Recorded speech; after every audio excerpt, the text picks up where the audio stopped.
Welcome to season 2 of The Shift Stories of Resistance and Resilience, a multi platform conversation series produced and hosted by me, Mark Travis Rivera, the professional storyteller. I believe that stories have the power to change the world. Through honest conversations and powerful storytelling, we explore how people challenge systems, shift narratives, and transform culture, creating a more inclusive, just, and liberated world in our lives and in our work. Here on this podcast, you'll hear from changemakers, truth tellers, and community builders who are using their voices and their stories to move us forward. So if you believe in the power of storytelling to spark change, you're in the right place. Listen closely, take notes, recognize our shared humanity. This is The Shift.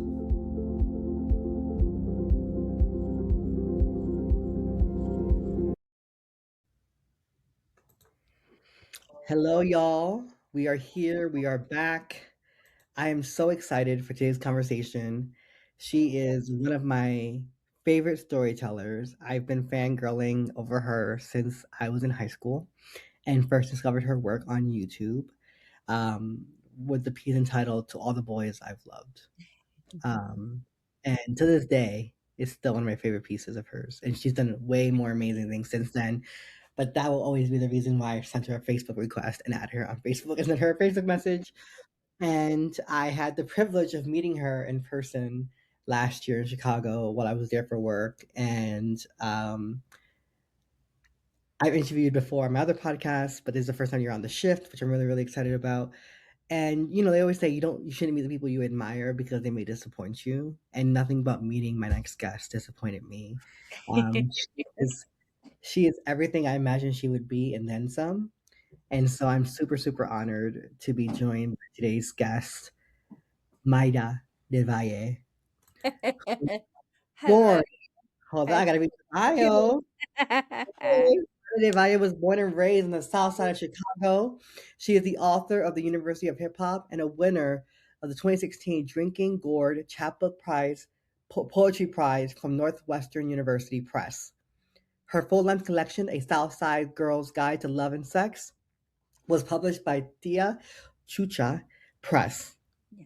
She began her artistic career at the New York Poets Cafe, where she was the 2001 Grand Slam champion and went on to become the National Poetry Slam champion in the same year. She appeared on 6 episodes of the HBO series Russell Simmons Presents Deaf Poetry and was a contributing writer and original cast member of the Tony Award winning Deaf Poetry Jam on Broadway. She has performed at venues across the nation and around the world, including the White House in May of 2009, by invitation from President Barack Obama and the First Lady. In 2024, Mayda received the Letras Boricuas Fellowship, sponsored by Flamboyant Arts Flamboyant. Fund Yeah. and the Mellon Foundation. Most recently, which is super exciting, she was selected to be the second poet laureate of the city of Chicago and has began her tenure as of January of 2026. And she is my guest today on The Shift. Welcome, Maida. How are you? Hello, how are you? Thank you for having me. Thank you for saying yes. I never take that for granted when I hit up someone and they say yes to my advice. Thank you so much. No I problem. There's so much going on in the world, and there's so much going on in this country. And for those who may be tuning in for the first time, my name is Mark Travis Rivera. I am the CEO and founder of The Professional Storyteller, where I embrace the power of stories to create a more inclusive world. I do it through 5 pillars of activities: choreography, coaching, consulting, speaking, and writing. And I am the host and producer of The Shift Stories of Resistance and Resilience. And this series originally started as a LinkedIn audio series in 2023 when I went full time entrepreneur. But since then, and since the return of Trump after last year's election, I decided to, or since 2024 election, I decided to make this a multi-platform series and really hone in on the focus of stories of resistance and resilience. Because I think the only way to get through this moment in time is in community and together. And the only way to shift hearts and minds is to let people hear stories that allows them to see themselves reflected or learn from a new experience or perspective. And so thank you so much for being here. I said this kind of in your intro, but I want to repeat it. You are everything I hoped you would be and then some when you and I met. You were so cool, so chill. Like there was not a I don't know, sometimes you get nervous meeting people, like, I remember when I met Oprah, I was so nervous, like, so I put, like, Oprah and you and Brené Brown and, there are other people that I've got to meet in my wish list. I was like, "If I Yeah, meet these people, will I be able to contain myself?" And yeah. I was. I think I did pretty good. What we had We had the best meal ever when we first met and finally in person after all these years. Oh my it god, was what was that place that we went to? It was so good. an Indian spot, but it was like a new age Indian spot, but it was good. It was so good. Garlic naan was so good. That naan was bomb. Naan was Yeah, bomb, yes, it was yeah, really yeah. good. The So drinks were I love delicious. yes, I love the food in Chicago. Chicago has a really good food scene, I didn't know that, Me but too. it's kinda Me too. pricey, but it's good. I have to, I just read all these professional highlights, but I have to ask you this because I try to ask every guest this. Mm. Who are you, Mayda, outside of the professional highlights I just read in your bio? Okay. I'm a dog mom. I'm a daughter and caretaker.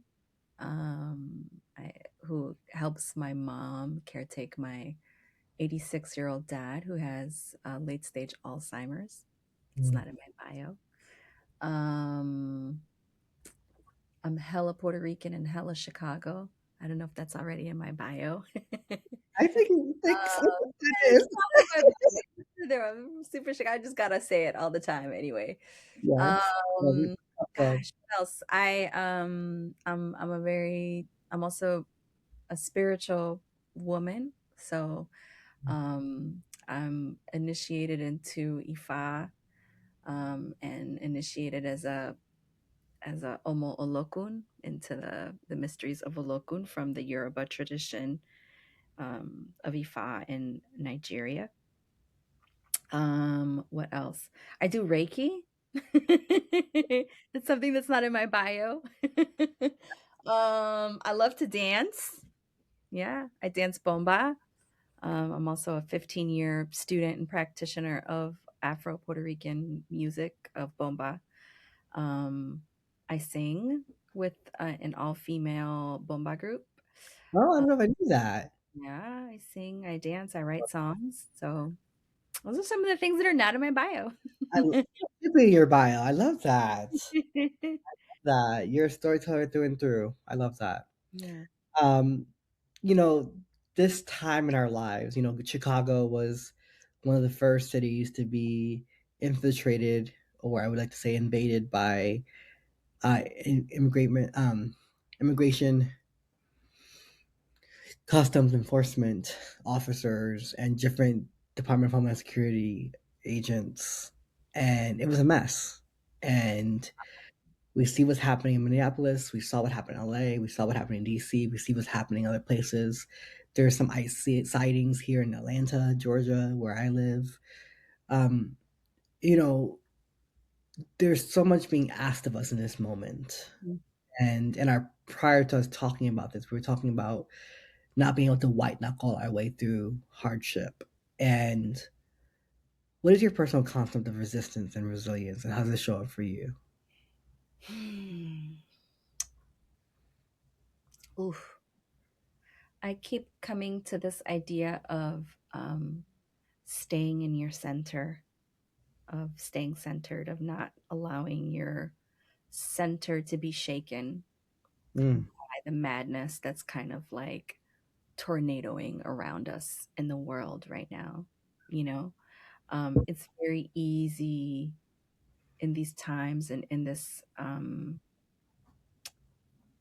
environment that we're in right now to just get caught up and just be so reactionary about everything, especially when it comes to like the news and social media, right? Like you just want to like jump on and respond to people. And it's just like, I find that when I'm able to just pay attention to keeping my glass full, right? Because there's a lot on my plate. So it's very easy to start working from a deficit or start trying to give from an empty cup. yeah. Um, that it's important for me to like keep my cup full so that I can show up for other people, because we are in a time when we have to show up for other people. It's not an option anymore.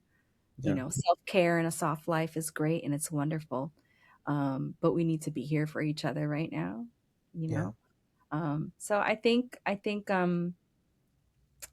resistance resilience comes from, staying centered in the most authentic, like truest part of yourself, you know? Finding those things that feed you and that nurture you and that keep you grounded so that we can engage in the act of resistance, right? Yeah. And even taking care of ourselves is an act of resistance.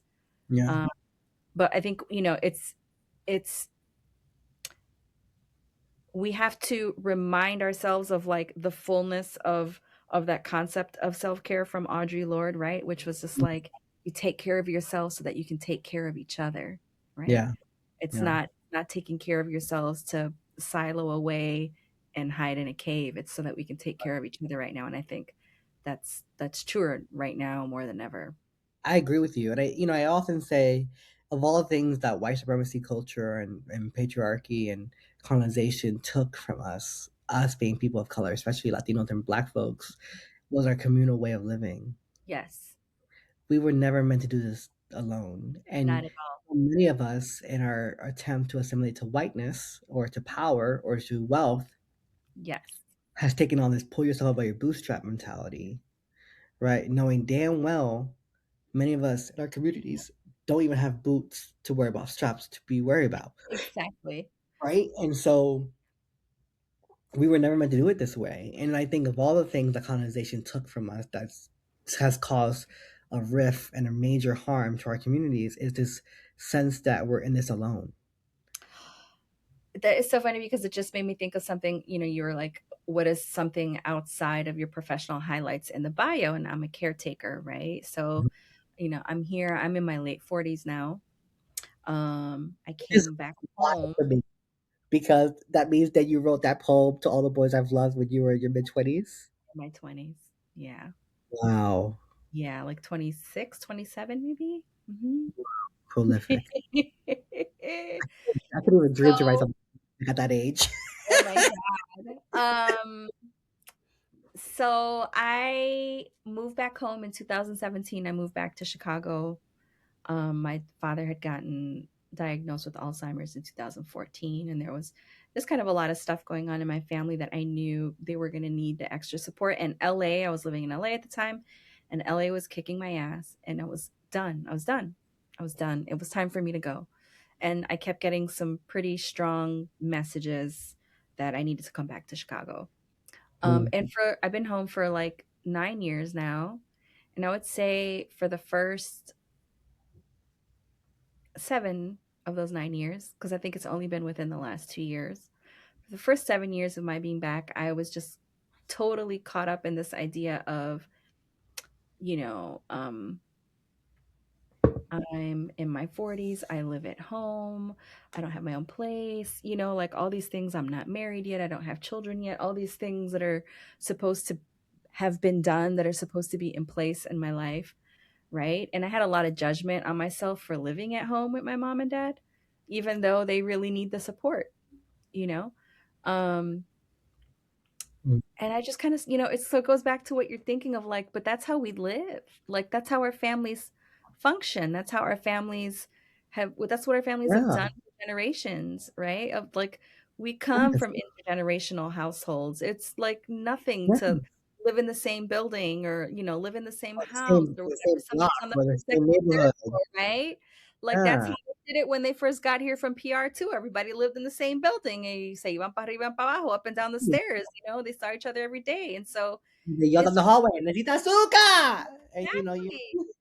And it's only been in the last 2 years when my father's health has like really, really taken a turn that I've kind of gotten to this place of like not judging myself anymore, right? And just like surrendering to, like, every time I tried to move out the last couple of years, like something happened and I couldn't. I lost my job, there was a breakup, my mom got sick, COVID happened, right?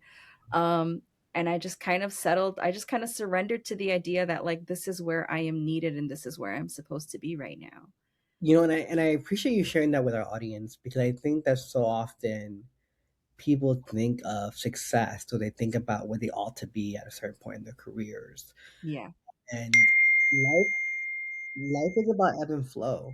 It's never a constant rising, right? Because Yes. if we're constantly rising, how do we create from that space, right? We need the ebbs and flows. We need the highs and the lows in order to create. Especially at least for me, I can't think of. I don't write my best when I'm happy. I write my best when I'm and sad. I don't choreograph happy dances, as you can tell because you saw my Yeah. work Yeah. last. Amazing. Thank you. I know my dream one day is to collaborate with you and have you do an original I spoken love word, it. and I I would love like have some dancers your moving around your you. piece and the piece that came right after you, the two like the oh my god, together, I was just like, "Ah, they were so Mm. good." Well, Yes. Fredo Rivera, who's not related to me by blood, but just someone I really admire. He's the curator of that particular festival, the Latinx Dance Contemporary Dance Festival in Chicago, and it was the first annual. And I said to him, it was the best curation of any festival I've ever been a part of. Mhm. I've been in many festivals from New Jersey to New York City to Houston, Yeah. Texas, and the Bay Area, and his by far was the best curation. And he just somehow managed to put together such a beautiful show. But anyways, thank Yeah. you. Shout out to Wilfredo. But I I can't imagine, these ebbs and flows. And like, you and I talked about this briefly, I think, if I remember correctly. Maybe we may have talked about it Mm. in Zoom or something like that. But we had talked about how when your big moment came, it was pre-social media. And Yes. it wasn't like this, like there was no way to capitalize on the way there is Yes. now, right? And so Yes. a lot of these people, they have these big breakthrough moments, and then they capitalize it on it. Yep. But you came from a generation where that wasn't a thing, right? And Yeah. so There wasn't even people MySpace. really it wasn't even MySpace back then, right? And so you were of the generation of artists who came up to television as a medium, but it wasn't Yeah. something that was exacerbated by reality TV competition, or it Right. wasn't necessarily social media back then, right? You couldn't monetize your moment. And what I've always admired about you, and since following you from deaf poetry to then, right? To because I first discovered you in 2009 on YouTube, but those Oh my things had god. already aired, right? And so, because I'm a little bit younger than you, and so, but those things still test the test of talent. Like people still comment on those videos. People still react to those videos, right? Yeah. And so, Yeah. what I appreciate about you is that you kept going and you kept being a creative. And, There were definitely moments of not being super creative, I'll say that.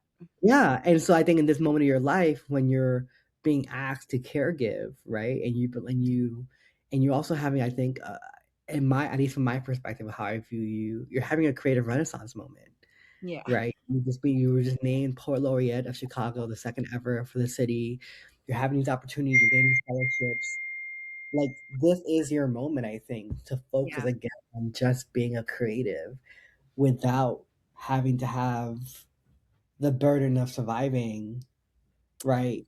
And having a full-time job. And it's a little bit different having to care for your parents, right? And all those things. Yeah. But this is, I think, I think you're being primed for a great creative season of your life. Yes. Yeah, it feels like, somebody what does somebody call it? They were like, kinda like a comeback, it's like a comeback moment, you know? I had But all of this. I didn't want to frame it that way because to me, you never left. You did it. It I felt like mean, for me it did though. For me, it felt like I did, like, I I had all of the success in the early 2000s, Def Poetry, Broadway, the HBO show, we the White toured. House That was 2009. Yeah, came so that that came was a even huge later. moment.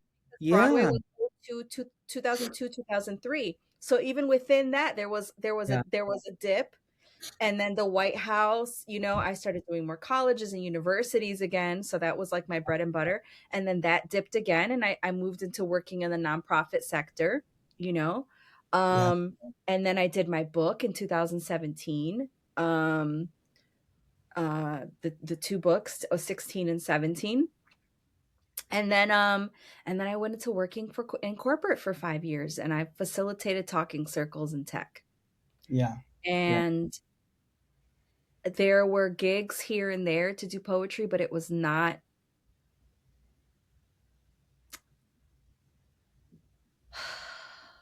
It's different when you have to be creative on demand.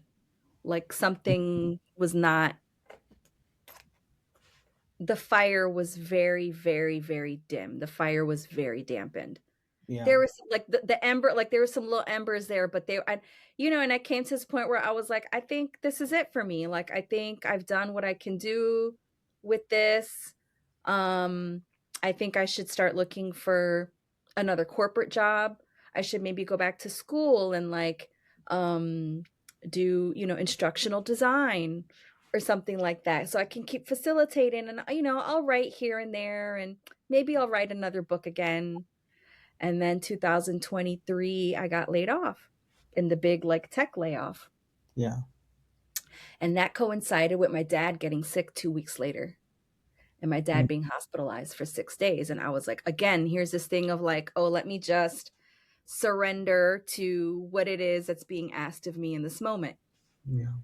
Um, and then I got laid off right before I started a fertility journey with my partner at the time too. Mm, So my dad got sick. I'm starting this fertility journey. Um, I had a second miscarriage 6 months after getting laid off. I had done 2 rounds of IVF, so the hormones and everything had me in a yeah. deep, deep, deep, dark place. And then my relationship fell apart, So it was like 2 years ago now, right? So I just had this moment of, oh my God, like what is I it was a dark moment. Yeah. It was a dark time. It was a really dark time.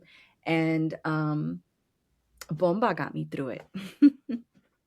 Right? So even though I wasn't writing, I was writing songs. I started writing songs. Mm, I started writing songs. I started singing. I started dancing more. yeah. Started moving my body, moving that grief out of my body.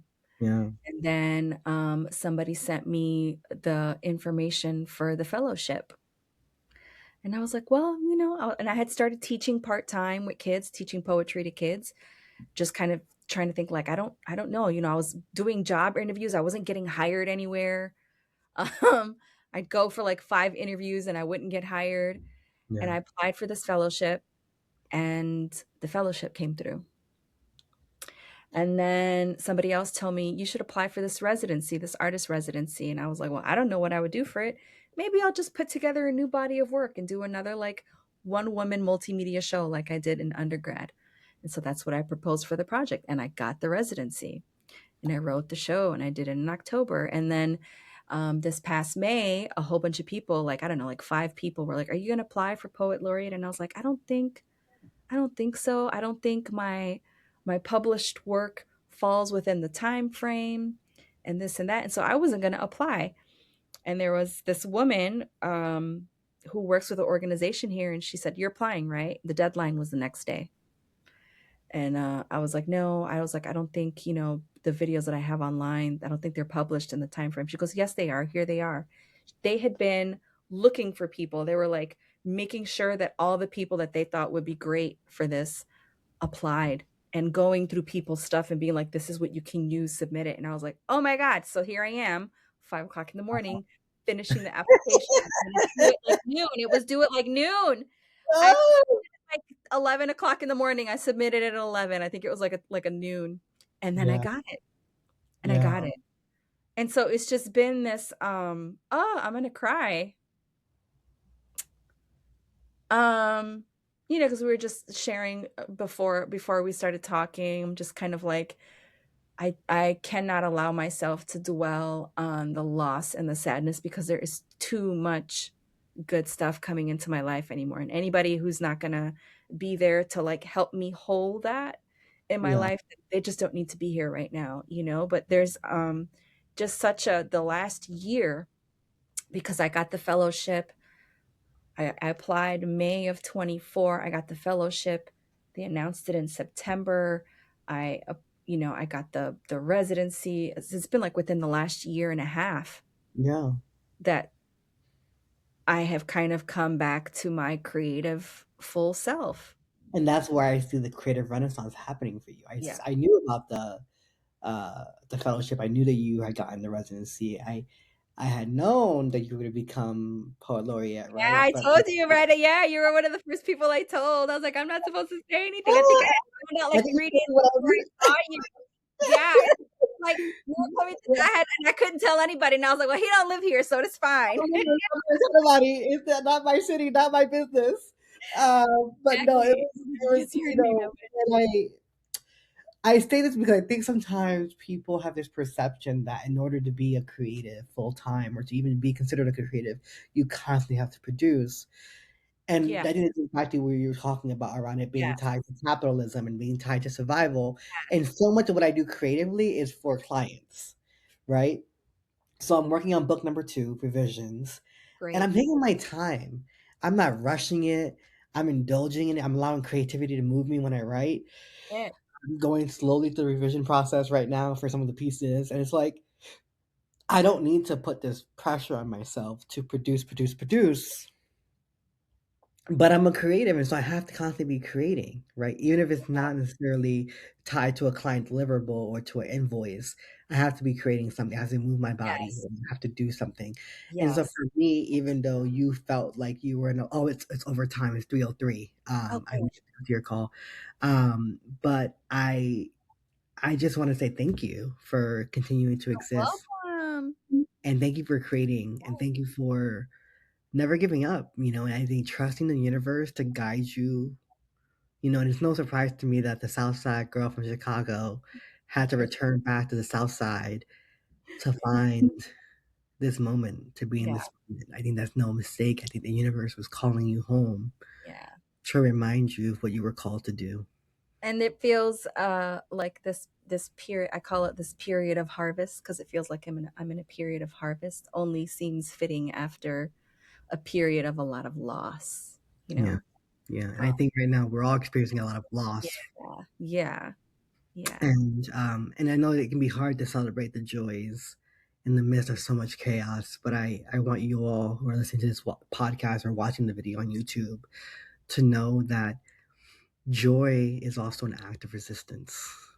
yes, it is. It is Yes, possible to be infuriated and concerned and worried and find moment of laughter and dance you and have to, creativity. You have to, you have to. because despair lives only if we stop using joy as resistance. Yes, and that's what Thank they're you. counting on. They're counting on our fear and our despair.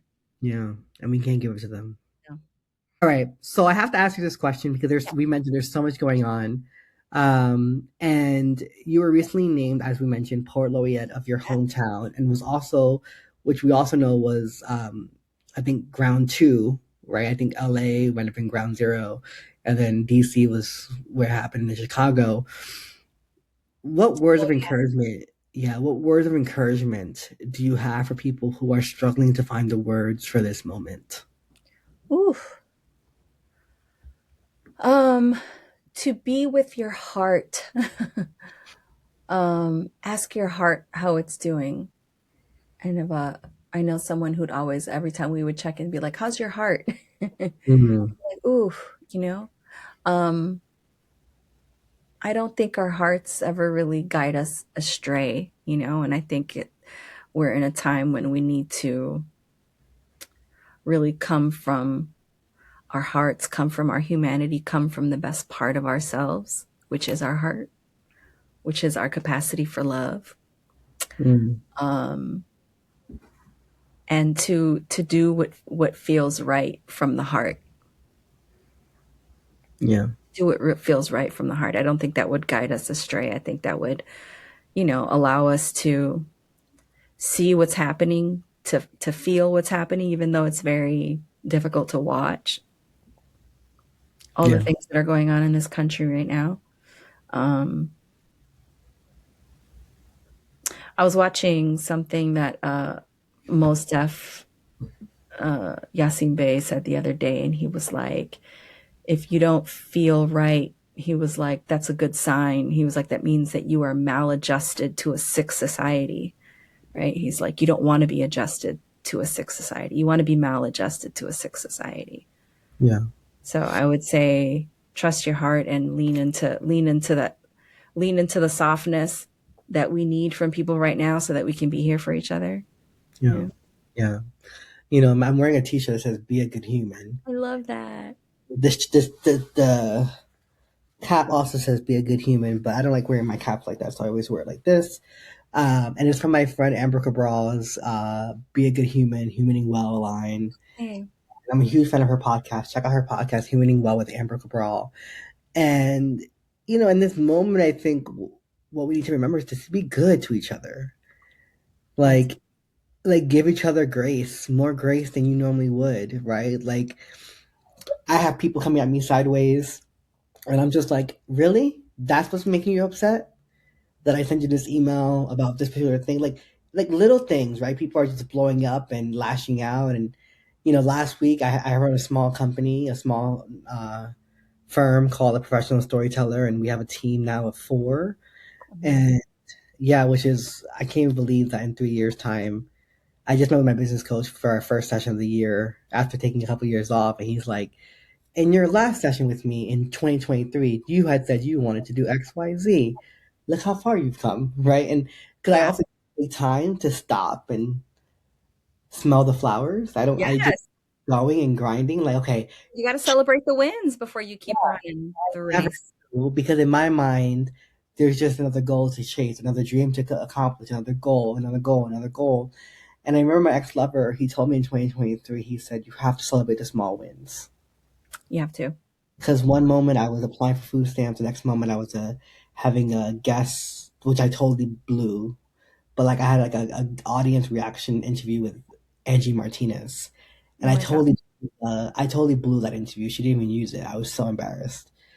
It was just like it was such a weird dichotomy to go from like applying for food stamps one week, Mm, speaking at your national conference the other week, and then speaking to Angie Martinez unexpectedly after weeks of trying to coordinate with her producer and alive. Like it was just a bizarre moment in my life. And I remember God just saying, "Stay the course." mm, And to be in this season of my life where I have the responsibility and the privilege of running an organization my way, right? With mm. my values, with my integrity, and learning from people who led me in the past how I don't want to lead. Yes. And last week, I think for everyone, we were all on edge. And I took off Thursday, Friday. A lot of my teams don't work on Fridays. Some folks flex their hours. Some people are just like, "I'm not in it right now. I'm distracted." Or she's a caregiver as well, one of my colleagues. And I just said to them, "Take care of yourself. The work that we do is life affirming, not and life changing, but not life saving. Nothing that we do Period. cannot wait till the next day or the next week. Exactly. Exactly. Unless it's paying someone. If we're paying someone, if we gotta pay our bills on time. Exactly. People get paid on time. Like nada. Nothing that I do is life saving. I'm not an emergency doctor. I am not a firefighter. I am You're not not curing a cancer. You're not. Yeah. right? I'm not a first responder. I'm not an EMS. Like nothing of the work that I do is about saving lives in real time, Right. right? It can be life affirming. It can be life changing. And some may say, "Oh, your work inspired me to save my own life," but I Yeah. didn't save them, You right? see. And so, and Exactly. I was just your roadmap or your possibility model, right? But I wasn't the reason. And so A I hundred tell percent. that to my team all the time because we're not living in normal time, and just pretend that we can just keep working and keep going as if nothing is unraveling is a disservice to what's happening. Yeah. And I rather push deadlines and not have something go out than ask my people to strip themselves of their humanity. At all. Yeah. That's not okay in my book. Nah. That's not part of being a good human. Yeah. It doesn't serve, having worked in an environment where that was kind of expected, like everything was now, now, now, now, now, or it's just like, well, what, like the The urgency. yeah, at the Well, expense urgency is a pillar of white supremacy culture. 100%, Yeah. 100%. Yeah. I Yeah. have to ask you this because I think you have a very exciting year lined up for you. with the poet laureate work and all the other things you're working on, what are you most excited about this year? I am excited about this body of work that I created during this residency, this artist residency with a small artist space in Chicago called Elastic Arts. Mm-hmm. They have a phenomenal program called the Dark Matter Residency. And so I created a whole new like multimedia body of work, video, spoken word, music, songs, um, photography also as well. So I started Are you printing dancing in it? art. Am I dancing? No, I'm not dancing in it yet. Maybe down the road. I love that. Using archival family photos and turning them into negatives and printing them on fabric. So those Oh, will be, lovely. yeah. And It so are you came hoping to do that? Are you hoping to do that at a bigger venue, in a bigger space? Yes, that's the dream. So I want to do that. I have somebody who's interested in directing. So I think now it's kind of like just continuing to work on it, shape it, do some editing on the writing, and, hopefully put it out in the world and get a little bit of funding and see if we could do something with it. Is it something that's easy to tour? Yeah, it could. It totally could. And then also, I have to create programming for the poet laureate position. So that will, take up a lot of time the next 2 years. So I'm going to be putting together a work plan. I'll be partnering with the Chicago Public Library and workshops around the city. Lovely. Hopefully, a really dope public art component of some of the stuff that I'm going to be doing. Yeah. Figure that out. Uh, and yeah, so that's what I'm excited. There's a lot on the horizon. Yeah, super exciting. No, my dream, I wrote this down on my list when I saw you in October. I was like, I want to create one of her pieces one day. Like I want to, I've had like, people do that. I want I to had add. this hip hop piece and some dancers from Rock Steady Crew choreographed like a b-boy b-girl piece to one of my Nice. poems. Yeah, Yeah.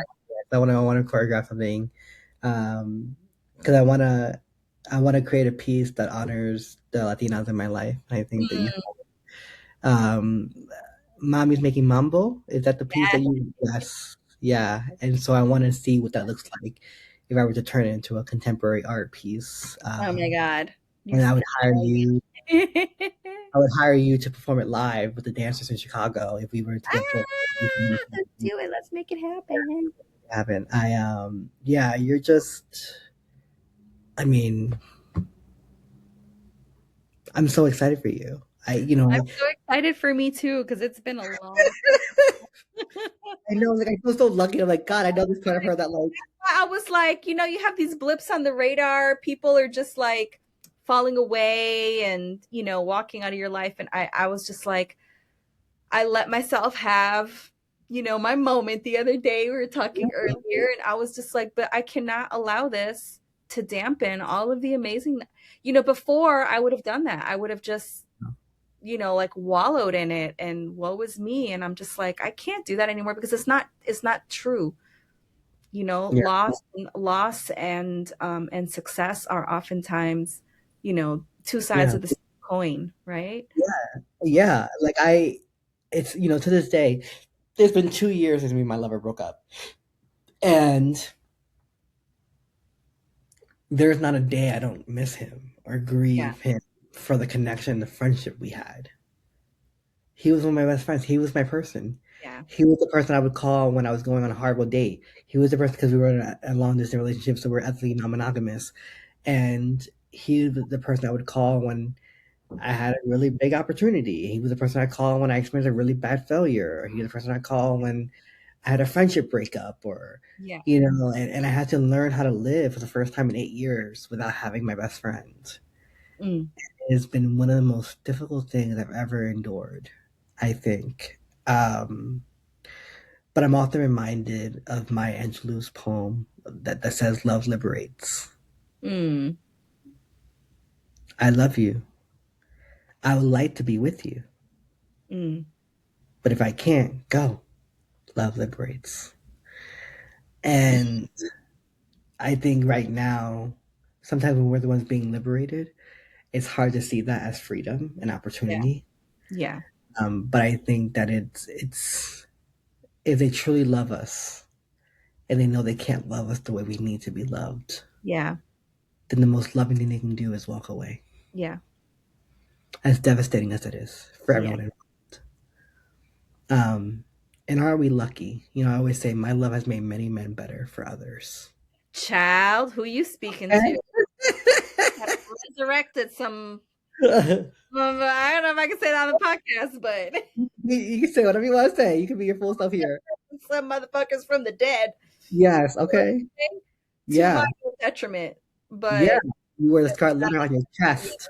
I don't. I'm not volunteering for that work anymore because it's not Me mine. either. I'm done. I've done my community service. I've done my good deeds. And, But I have to ask you this last question, which is, what do you hope to shift in society through your work? oof, what do I hope to shift in society? I hmm,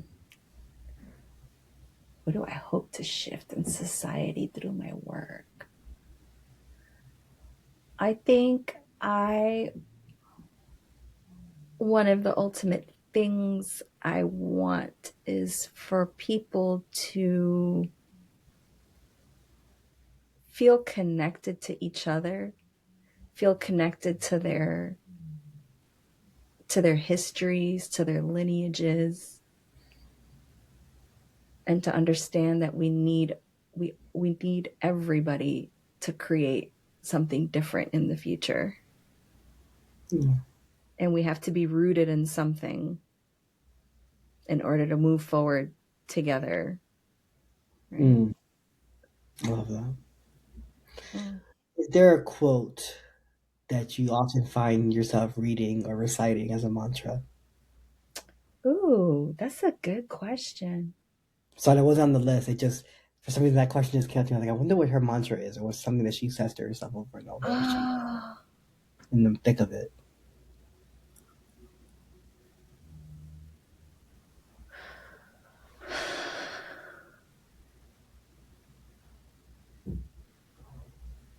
something I come back to often. What do I say myself? What do I say to myself a lot?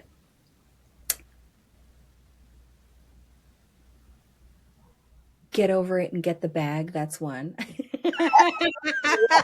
Oh, Over it, get the bag. You ain't got time. Go secure the bag, bitch. Get over it and secure the bag. That's one.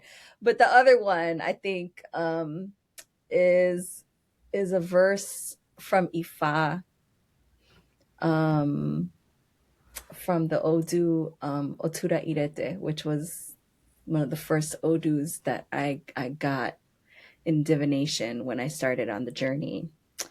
And it says, gratitude upon gratitude begets gratitude upon gratitude. Benevolence upon benevolence begets benevolence upon benevolence.